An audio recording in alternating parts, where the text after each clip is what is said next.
नमस्कार साथियों। आज मोहब्बत के धोखे में कोई न आए, ए एक दिन हंसाए तो 100 दिन रुलाए। इस गाने के बारे में बात करते हैं। सरल सीधी सादी धुन, इन्हें गिने वाद्य, संगीत मात्र गायन को सहारा देने के लिए, और युवा रफ़ी की साफ स्वच्छ छनी हुई आवाज़, जिसमें आप उनके दिल की एक एक धड़कन और भाव की नरम टहनी की एक एक लोज पढ़ सके। गीत सीधे दिल को छू जाता है, न सिर्फ छू जाता है बल्कि एहसास कराता है कि किसी वास्तविक प्रसंग में किसी वास्तविक भग्न हृदय प्रेमी ने वास्तव में अपना वास्तविक दर्द गाया है। इतना स्वाभाविक है यह रफ़ी नगमा कि हमारे बीच से सिनेमा को एकदम हटा देता है और हमें हिंदुस्तान के किसी गांव में ले जाता है, जहां कोई भोला भाला बैजू या सीधा सरल गोकल प्रसाद किसी अमराई के तले बड़े विरोग से अपना दर्द गा रहा है। ऐसा दर्द जो उस दुलारी या सरस्वती के कारण है जो अंततः किसी और के साथ हाथ पीले करके चली गई, या माँ बाप के कहने पर किसी बड़े घराने को पसंद कर लिया, जिस ओर उसका भी कुछ कुछ रुझान था।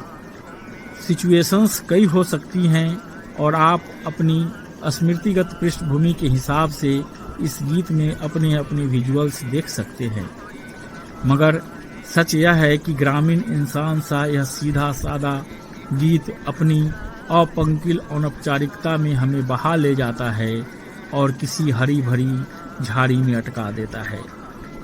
ऐसा शायद इसलिए कि हमारी आत्मा संभवतः आज भी ग्रामीण है और हमें रिजुता, सच्चाई और सादगी को पसंद करने के लिए विवश करती है। फिर हमारा अस्तित्व युगों युगों की अनजान स्मृतियों के सिवा क्या है। इस गीत को रफ़ी साहब ने फिल्म बड़ी बहन 1949 में गाया था। राजेंद्र कृष्ण ने इसे जैसे बाएं हाथ से लिखा था और उतनी ही करीबतर वह भाव प्रधान धुन हुस्नलाल भगत राम ने बनाई थी। इस गीत पर ग्रामीण सादगी और अवामी सहजता का बड़ा असर है, जैसे तब शहर और मेट्रोपोलिस थे ही नहीं, जो कुछ था सो कस्बा था। प्राइमरी स्कूल का मास्टर था और मालगुजार की सीधी सादी जवान सुंदर मोरी जो अपनी से भी छिप छिप कर मास्टर साहब को प्यार करती थी। गीत एक गुजरे जमाने की याद दिला देता है। पर्दे पर यह गीत युवा रहमान पर आया था, जिन्हें आपने साहब बीबी और गुलाम, 14वीं का चांद और दिल दिया दर्द लिया जैसी फिल्मों में प्रौढ़ अभिनेता के रूप में देखा था। सुरैया के साथ रहमान की जोड़ी बहुत मशहूर थी। सन 50-52 के दिनों में हम स्कूली बच्चे आपस में कुछ ऐसा खेल खेलते थे, ए मेहमान बोल मेहमान, दूसरा लड़का बोलता मेहमान। इस पर पहला लड़का बोलता तू सुरैया मैं रहमान। हालांकि हम में से तब शायद ही कोई रहमान को जानता था। बड़ी बहन में सुरैया ही रहमान की हीरोइन थी। गीता बाली ने सेकंड लीड में काम किया था। हहराती नदियों में वे दिन अब इस ढलती उम्र में किस कदर याद आते हैं। मैं अपने आप से बार बार पूछता हूँ, इस गीत में आखिर मोहता क्या है, और बार बार एक ही जवाब आता है, इस गीत की सादगी, सघन सपाटपन और रफ़ी की अत्यंत संवेदनशील मीठी आवाज़।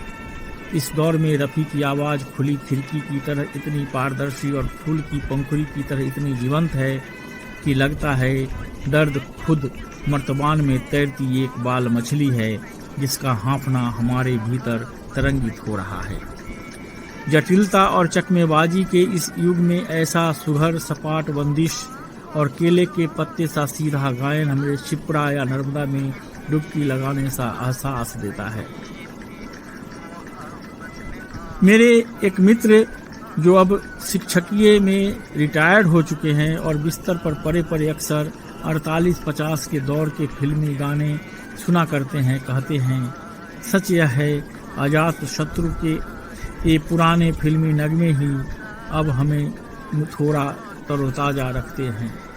बस इन्हीं के सहारे में वक्त को धोखा देकर अपने बचपन में लौट आता हूँ। और उसमें बंद हो जाता हूँ। सोचता हूँ यह उनकी मेरी नहीं, हम जैसे अनेक बुजुर्गों की दास्तां है।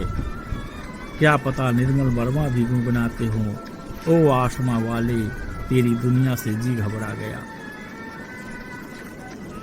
लगता ही नहीं कि यहाँ रफ़ी गा रहे हैं, गा रहा है तो बस किरदार मोहब्बत का भिखारी, और भिखारी इसलिए कि रफ़ी ने इसे गिड़गिड़ाते घिघियाते भिखारी की तरह ही गाया है। तब ऐसी लाउड भावुकता ज़्यादा अपील करती थी। नोट करने लायक बात यह है कि रफ़ी यहाँ सिद्ध कर देते हैं कि गायन और उसकी बारीकियों में। मेरे एक मित्र जो अब शिक्षकीय में रिटायर्ड हो चुके हैं और बिस्तर पर पड़े पड़े अक्सर 48-50 के दौर के फिल्मी गाने सुना करते हैं, कहते हैं सच है ये पुराने फिल्मी नगमे ही अब मुझे थोड़ा तरोताज़ा रखते हैं। बस इन्हीं के सहारे मैं वक्त को धोखा देकर अपने बचपन में लौट जाता हूँ और उसमें बंद हो जाता हूँ। सोचता हूँ यह उनकी मेरी नहीं, हम जैसे अनेक बुजुर्गों की दास्तां है। क्या पता निर्मल वर्मा भी गुनगुनाते हों, ओ आसमां वाले तेरी दुनिया से जी घबरा गया।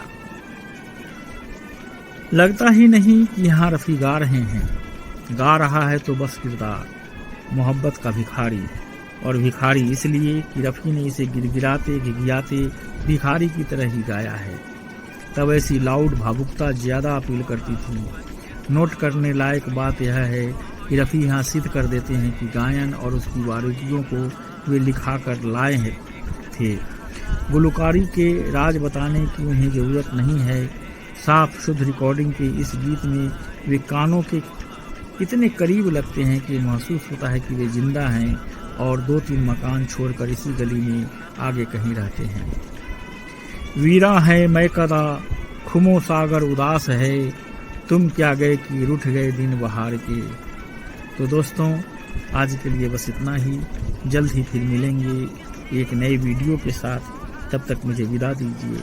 और हाँ, अगर अभी तक आपने मेरे इस चैनल को सब्सक्राइब नहीं किया है तो सब्सक्राइब कीजिए, लाइक कीजिए। नमस्कार, जय हिंद, जय भारत।